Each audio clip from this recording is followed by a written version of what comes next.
Hi friend, জেনপাস Yuji এবং ANM GNM 2025-এর examination সম্পর্কিত বেশ কিছু গুরুত্বপূর্ণ আপডেট রয়েছে। সেই আপডেটগুলোই তোমাদের সাথে শেয়ার করব। কাজে অবশ্যই কিন্তু ভিডিওটা শেষ পর্যন্ত দেখবে, ভিডিওটা সবার সাথে শেয়ার করে দেবে যাতে প্রত্যেকের কাছে এই ইনফরমেশনগুলো পৌঁছাতে পারে। চ্যানেলটাই নতুন হয়ে থাকলে এরকম আরও আপডেটস পাওয়ার জন্য অবশ্যই চ্যানেলটাকে সাবস্ক্রাইব করে রাখবে, কারণ পরবর্তীতে কাউন্সেলিংয়ের সময় হিউজ হেল্প এবং সাপোর্ট পাবে আমাদের এই চ্যানেল থেকে। ওকে, আর কোনো ডাউট থাকলে তো ডেফিনেটলি কমেন্ট বক্স রয়েছে, সেখানে জানাবে। তবে এর পাশাপাশি আমাদের হোয়াটসঅ্যাপ গ্রুপ, হোয়াটসঅ্যাপ চ্যানেল এগুলোতে জয়েন হয়ে থাকবে। তার কারণ হচ্ছে ওখানে বিভিন্ন রকম আপডেট, বিভিন্ন ইনফরমেশনগুলো সবার প্রথম পাবে।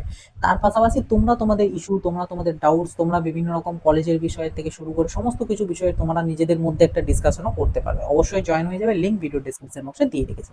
দেখো, আমাদের এই যে জেনপাস ইউজি বলো বা এনএমজিএনএম বলো, এই যে এক্সামিনেশনের সমস্ত প্রসেস প্রক্রিয়াগুলো না ডিলে হচ্ছে, তার একটাই মেন রিজন ছিল, সেটা হচ্ছে ওবিসিদের।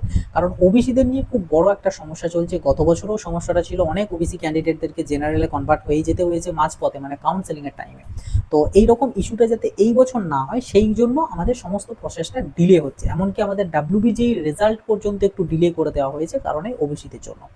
তো গত বুধবার দিনে আমাদের ওবিসিদের সম্বন্ধে একটা খুব বড় একটা রায় আমাদের কলকাতা হাইকোর্টের তরফ থেকে দেওয়া হয়েছে, এবং সেই রায়েতে জানানো হয়েছে যে 2009-এর পর, অর্থাৎ 2010 থেকে যত সার্টিফিকেট বা যত সাবকাস্টগুলো আমাদের ওবিসিদের মধ্যে ইনক্লুড হয়েছে, সেই সমস্ত সাবকাস্টগুলো আমাদের বাতিল করা হয়েছে। অর্থাৎ 2009 পর্যন্ত যে যে ওবিসিদের সাবকাস্টগুলো ছিল, মানে ওবিসি লিস্টে লিস্টেড হয়েছিল, সেগুলোই হলো ভ্যালিড ওবিসি, বাকিগুলো ইনভ্যালিড। এবং ওই 2009-এর আগেকার লিস্টেড ওবিসিগুলোই কিন্তু এনসিএল এর জন্য যোগ্য, অর্থাৎ প্রপার ওবিসি বলতে গেলে তারাই।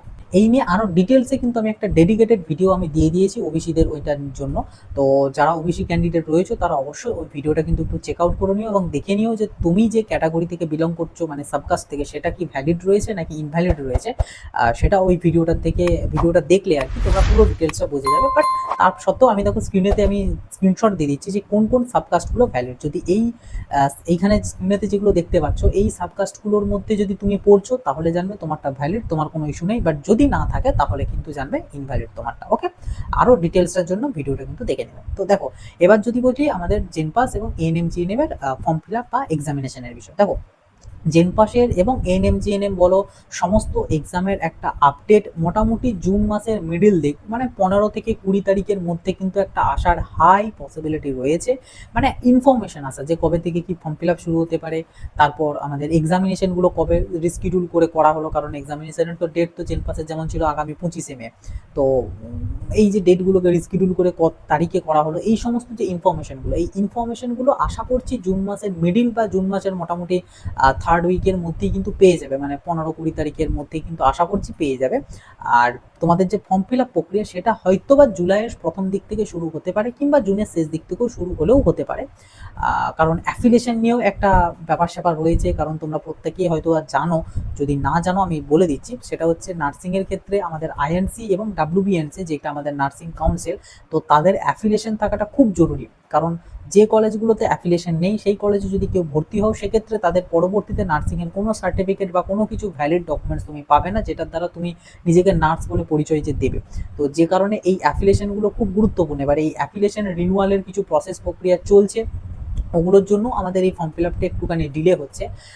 বাট আশা করছি ফর্ম ফিল আপগুলো মোটামুটি জুনের শেষ বা জুলাইয়ের শুরুর দিকের মধ্যেই শুরু হয়ে যাবে।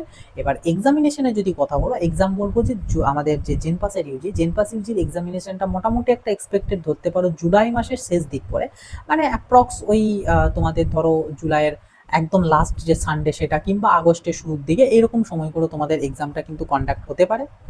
আর এনএমজিএনএমটা জেনপাস ইউজির মোটামুটি 10-15 দিন পরে কিন্তু পরীক্ষাটা হতে পারে। তবে ফর্ম ফিল আপ প্রক্রিয়া থেকে শুরু করে সব কিছু প্যারালালভাবে জেনপাসের পাশাপাশিই কিন্তু চলার একটা পসিবিলিটি রয়েছে। কারণ এই বছর তার সেই অর্থে বিরাট কিছু টাইম নেই যে এনএমজিএনএমেরটা একটু পরে করা হবে। তো প্যারালালভাবে আই থিঙ্ক দুটো জিনিস চলবে, বাট এক্সামটার কিছু হেরফের থাকবে, তো সেটা নিয়ে চিন্তার কিছু নেই। তবে যেটা মেন বিষয়, প্রথম থেকেই আমি বলে এসেছি তোমাদেরকে, হোয়াটসঅ্যাপেও তো প্রত্যেককে জানিয়েছি, এবং আমি ইউটিউবের থ্রু 2-3 বার ভিডিও করেও আমি তোমাদেরকে জানিয়েছি, পরীক্ষা তোমাদের হবেই।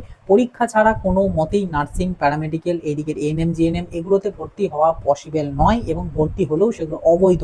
পরবর্তীতে প্রচুর ইস্যু হবে, কারণ গত বছর যেমন আমি যদি বলি, গত বছরে অনেক ক্যান্ডিডেট এমন হয়েছে যারা হয়তো কাউন্সেলিংয়ের জন্য এলিজিবল ছিল না, বাট ডাইরেক্ট অ্যাডমিশন নিয়েছে। তাদের কিন্তু অনেক কলেজে কিন্তু বিভিন্ন ইস্যু হচ্ছে, অনেক কলেজ থেকে বের করে দেওয়া হয়েছে, অনেক কলেজে আলাদা ক্লাস হচ্ছে, মানে বিভিন্ন রকম ইস্যু কিন্তু হচ্ছে ওই ক্যান্ডিডেটদেরকে নিয়ে, এবং ওদের যে আদতেও ভবিষ্যৎ কি সেটার কোনো কিন্তু নিশ্চয়তা নেই। সো আমাদের বিএসসি নার্সিং বলো বা জিএনএম নার্সিং বা এনএম নার্সিং, এগুলোর জন্য কিন্তু পরীক্ষা হওয়াটা খুবই জরুরি, এবং পরীক্ষা ছাড়া এগুলো প্রসেস সম্পন্ন করা যাবে না। এমনকি জেনপাসের ক্ষেত্রে, আমাদের বিএসসি নার্সিং এর ক্ষেত্রে এরকমও নিয়ম আছে যে জেনপাসে একটা পার্টিকুলার নাম্বার থাকে, একটা কাট অফ মার্কস থাকে, সেই মার্কসের বেশি যারা পাবে তারাই বিএসসি নার্সিং এর কাউন্সেলিংয়ে পার্টিসিপেট করতে পারবে। মানে এমনটাও নয় যে জেনপাসের এক্সাম দিলাম মানেই আমি বিএসসি নার্সিং এ ভর্তি হতে পারবো, এটাও কিন্তু না। একটা কাট অফ মার্কস থাকে, সেই মার্কসটাকে তোমাকে পেরোতে হবে, তবেই তুমি কিন্তু আমাদের যে বিএসসি নার্সিং এর কাউন্সেলিংয়ে পার্টিসিপেট করতে পারবে, আদারওয়াইজ পারবে না। এবং ওই কাউন্সেলিংয়ে পার্টিসিপেট না করতে পারলে তুমি কিন্তু ডাইরেক্ট অ্যাডমিশনও নিতে পারবে না, নিলেও আলটিমেটলি তোমাদেরই পয়সা নষ্ট, এবং তোমার কোনো ভবিষ্যৎ কি হবে না হবে কোনো গ্যারান্টি দেওয়া যাবে না। সো এই এক্সাম হওয়া বা এক্সাম দেওয়া, কাউন্সেলিং, এগুলো খুব গুরুত্বপূর্ণ, বিশেষ করে নার্সিং ফিল্ডের। এটা যদি ডাব্লিউবিজেই বলতে সেক্ষেত্রে মানা যেত যে হ্যাঁ ঠিক আছে, ওগুলোর ক্ষেত্রে ডাইরেক্ট অ্যাডমিশন হয়ে যেত, যাওয়ার ব্যাপার স্যাপার থাকতো। কিন্তু যেহেতু এটা nursing field, medical profession, so এখানে তোমাদের এক্সাম হবেই, একদম 1000%, 10,000% যত ধরতে পারো এক্সাম তোমাদের হবেই। তাতে যতই ডিলে হোক এক্সাম হবে, কাউন্সেলিং হবে, তারপরেই তোমাদের অ্যাডমিশন হবে। কোনো ডাইরেক্ট অ্যাডমিশন কেউ নিতে যাবে না।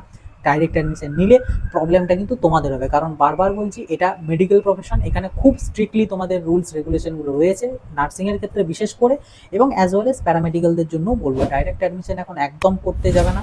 আগে পরীক্ষা দেবে, কাউন্সেলিং করবে, পরবর্তীতে যখন আমাদের বোর্ডের থেকে একটা মানে নোটিফিকেশন দেয় যে কাউন্সেলিং প্রক্রিয়া সম্পূর্ণ, এরপর চাইলে কলেজগুলো তাদের ভ্যাকেন্সি ডাইরেক্ট অ্যাডমিশনের থ্রু ফিল আপ করতে পারে। যদিও তখনও ওই ক্যান্ডিডেটগুলো এলিজিবল যারা কাউন্সেলিংয়ের জন্য এলিজিবল ছিল, যারা কাউন্সেলিংয়ের জন্য এলিজিবল ছিল না, মানে কাট অফ মার্কস পেরোতে পারেনি, তারাও যেমন তখন ডাইরেক্ট অ্যাডমিশন কিন্তু নিতে পারবে না। এরকম অনেক আছে।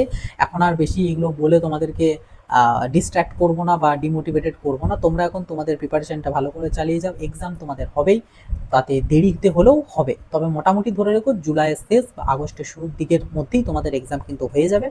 তো যে টাইমটা পাচ্ছ, এক্সট্রা টাইমটা, এটাকে ইউটিলাইজ করো। বারবার বলছি ইউটিলাইজ করো, যাতে তুমি একটা গভর্নমেন্ট কলেজে তোমার জন্য একটা সিট সিকিওর করতে পারো, বা একটা ভালো মার্কস তুমি পেতে পারো, যাতে একটা প্রাইভেট কলেজ হলেও যেন তুমি মোটামুটি একটা ভালো যেন কলেজ পেতে পারো।